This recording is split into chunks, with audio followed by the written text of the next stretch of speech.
Good morning, folks. I'm honored to be here with you once more. Thank you for allowing me into your homes.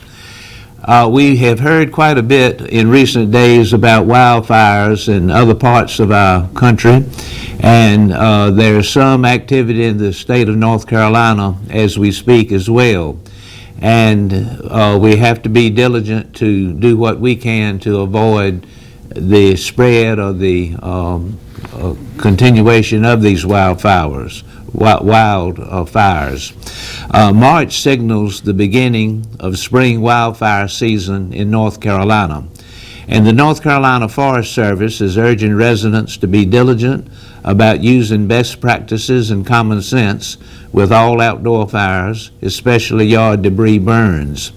Western North Carolina counties dealing with significant storm debris from Hurricane Helene are especially vulnerable to wildfires due to increased fuel loading from downed timber. We reduce our wildfire risk by working together, said Agriculture Commissioner Steve Troxler. When it comes to wildfire response this time of year, the North Carolina Forest Service is ready, pre-positioning resources as needed. We need you to be prepared and ready for wildfire. Understand that you're not powerless when it comes to wildfire prevention and risk reduction. Everyone has a role to play, starting with making good decisions and planning ahead if you intend to start a fire. Escape yard debris burns, often due to carelessness, continue to be the leading cause of wildfires across the state, accounting for nearly half of all wildfires in North Carolina. In general, human activity is responsible for 99% of wildfires, and spring weather tends to draw people outdoors to work in their yards, with many choosing to burn as a method to dispose of leaves, limbs, and other yard debris. Careless behaviors such as burning on the wrong day, leaving a fire unattended, not staying with a fire until it is fully extinguished, can result in a fire escaping and becoming a dangerous wildfire that quickly threatens lives and property, said North Carolina Forest Service Assistant Commissioner and State Forester Greg Hicks. Your North Carolina Forest Service County Ranger is a great resource for recommending best practices and guidance about when, where, and how to burn safely outdoors. Before starting an outdoor fire, contact your North Carolina Fire Service County Ranger's office. The North Carolina Forest Service also offers the following tips. Check local burning laws. Some communities allow burning only during specified hours. Others forbid it entirely. Make sure you have a valid permit. You can obtain a burn permit at any North Carolina Forest Service office or authorized permitting agent. You can also access this online. Keep an eye on the weather. Don't burn on dry, windy days. Local fire officials can recommend a safe way to burn debris. Don't pile vegetation on the ground. Instead, place it in a cleaned area and contain it in a screened receptacle away from the overhead branches and wires. Be sure you are fully prepared before burning. To control the fire, you will need a hose, bucket, steel rake, and a shovel for tossing dirt on the fire. Keep a phone ready also. Never use kerosene, gasoline, diesel fuel, or other flammable liquids to speed up debris burning. Stay with your fire until it is completely out. These same tips apply to campfires and grills as well. Douse burning charcoal briquettes or campfires thoroughly with water. Drown all embers, not just the red ones. When soaked, stir the coals and soak them again. Make sure everything is wet and that embers are cold to the touch. If you do not have water, mix enough dirt or sand with the embers to extinguish the fire. Being careful not to bury the fire.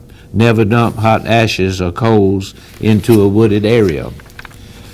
To learn more about fire safety and preventing wildfires and loss of property, you can access this information. For information about creating defensible space and a fire-resistant landscape around your home and property, you can investigate this through the Forest Service as well.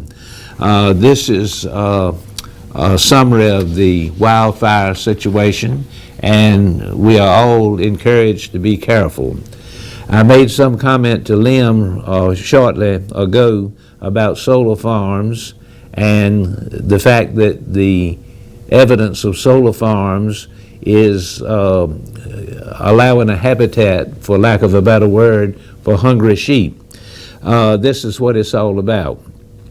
On rural Texas farmland, beneath hundreds of rows of solar panels, a troop of stocky sheep rummage through the pasture, casually bumping into one another as they remain committed to a single task, and that is chewing grass. The booming solar industry has found an unlikely mascot in sheep as large-scale solar farms crop up across the United States and in the plain fields of Texas. In Milam County, outside Austin, there is quite a bit of solar activity, and it is capable of generating 900 megawatts of power across 4,000 acres. And how do they manage all the grass? With the help of about 3,000 sheep, which are better suited than lawnmowers to fit between small crevices and chew away rain or shine, regardless of the weather. The proliferation of sheep on solar farms is part of a broader trend known now as solar grazing that has exploded alongside the solar industry. Agriculture, agrivoltaics, that's a new word, and it's applicable to this procedure, is a method using land for both solar energy production and agriculture. And I repeat again, the name of it is agrivoltaics. It is on the rise with more than 60 solar grazing projects in the United States, according to the National Renewable Energy Laboratory. The American Solar Grazing Association says 27 states engage in this practice. The industry tends to rely on gas-powered mowers, which kind of contradicts the purpose of renewables. But there is an alternative, and that includes the use of sheep. Putting animals to work on solar fields also provides some help to the sheep and wool market, which has struggled in recent years. The inventory of sheep and lamb in Texas fell to 655,000 in January of 2024, a 4% drop from the previous year, according to the most recent figures from the United States Department of Agriculture. Because solar fields use sunny flat land that is often ideal for livestock grazing, the power plants have been used in coordination with farmers rather than against them. Sheep herder J.R. Howard accidentally found himself in the middle of Texas's burgeoning clean energy transition. In 2021, he and his family began contracting with solar farms, sites with hundreds of thousands of solar modules, to use his sheep to eat the grass. What was once a small business has turned into a full-scale operation with more than 8,000 sheep and 26 employees. Just the growth has been kind of crazy, he said, who named his company Texas Solar Sheep. It's been great for me and my family, he said. Some agriculture experts say Howard's success reflects how solar farms have become a boom to some ranchers. Reed Redden, a sheep farmer and solar vegetation manager in San Angelo, Texas, said a successful sheep business requires agricultural land that has become increasingly scarce. Solar grazing is probably the biggest opportunity that the sheep industry had in the United States in several generations, he said. The response to solar grazing has been overwhelmingly positive in rural communities near South Texas solar farms, where Redding raises sheep for sites to use. I think it softens the blow of the big shock and awe of a big solar farm coming in, he said. Agrivoltaics, that new word I just introduced, isn't really new. Solar farms are land intensive and require a lot of space that could be used for food production. Agrivoltaics compensates by allowing the two to coexist, whether growing food or caring for livestock. There is still a lot unknown about effects of solar grazing. And this is a comment from Mr. Gomez Casanovas, assistant professor in vegetative system ecology at Texas A&M University.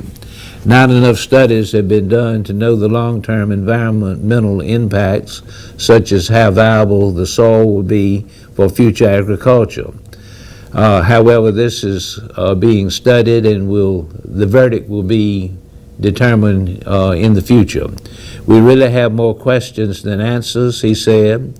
As one of Texas's largest solar sheep operators, Mr. Howard has more clients than he can handle.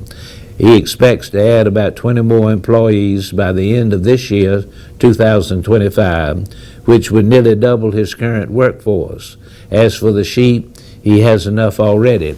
And I repeat again, he was listed as having 8,000 sheep to make available to this grass cleaning operation. That's all the time I have. I've enjoyed being with you. Thank you for tuning in. I look forward to being with you next week. God bless.